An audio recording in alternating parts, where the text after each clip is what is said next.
Good day everyone. Please feel free to browse and watch any other videos on this channel, and also don't forget to leave a donation. Today we talk about the dinosaurs and the flood.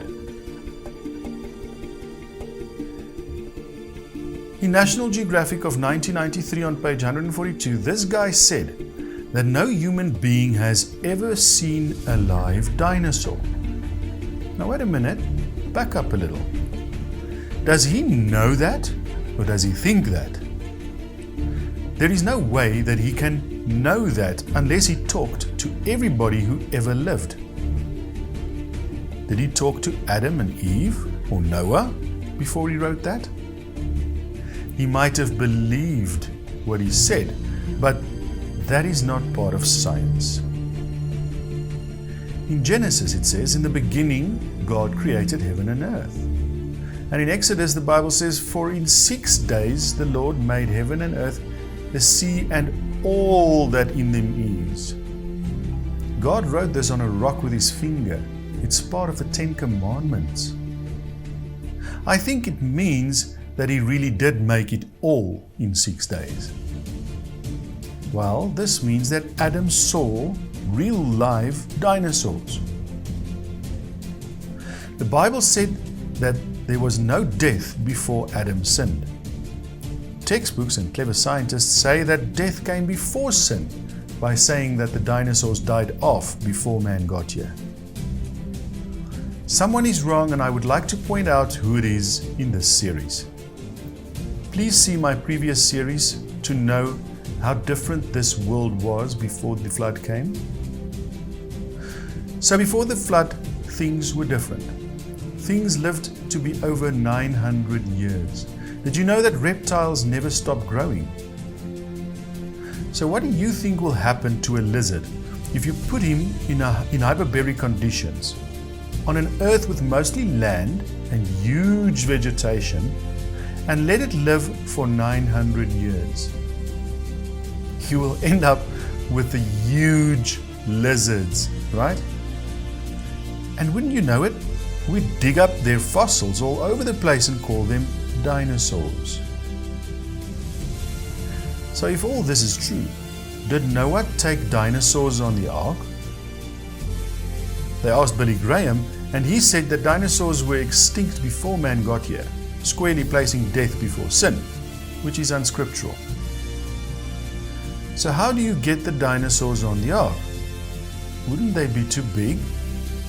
Well, if you take the young, which are little, this is not a problem. And I'm sure that between God and Noah, this would have been a no-brainer. There are lots of reasons why you bring the dino babies onto the ark. They are smaller, they eat less, sleep more, are tougher, and will live longer so as to produce more offspring. Did you know that the biggest dinosaur egg ever found is smaller than a football? And why bring a big elephant on the ark, or giraffe, or big anything? Plus, you only need 2 of each kind. Not 2 of every variety or species, just 2 of each kind. In this passage, we see that the animals was brought onto the ark after their kind, after his kind, after his kind, after their kind, over and over again. And only those with the breath of life in, and those on the dry land. Noah didn't have to bring fish onto the ark, as there was enough water outside for them to survive, okay? Noah also did not need to bring any bugs onto the ark because they do not breathe through their nostrils but through their skin. See, bugs could survive a flood just fine. They sit and float on logs or clumps of debris, or could even bury in the mud. Noah only brought 2 of a kind onto the ark. For instance, he did not have to bring 2 of all the dog species with him, only 2 of the generic dog. Probably some kind of wolf or whatever. Skeptics and atheists always say that there is no way that 2 of all the animals in the world plus dinosaurs could fit onto the ark. So let's recap and look at this from a simple, logical perspective. Well, he only brought the land animals, those with nostrils, so no bugs. Bring babies, common sense. Two of a kind, not every variety or species. How many are there anyway? Most experts would tell you that there are about 8,000 basic kinds of animals. Now the skeptics say that Adam could not have named all the animals in one day. Well, if you talk really slow, let's say 60 words per minute, you could name every animal in just over 2 hours. The clever evolutionist will say that I'm stupid to believe that all the animals could fit onto an ark that size. I think it beats what they believe. They believe that about 18 to 20 billion years ago, nothing exploded. Then 4.6 billion years ago, the Earth cooled down and formed a rocky crust. And as the Earth cooled further, the rocks started to absorb oxygen. Notice this textbook says that there was no oxygen, but the rocks absorbed it anyway. This is a college textbook, people. And then it rained on those rocks for millions of years, forming oceans, and the oceans formed a complex chemical soup. This book says that the first self-replicating systems must have emerged in this organic soup. In short, their theory says 20 billion years ago, Big Bang. 4.6 billion years ago, the Earth cooled down.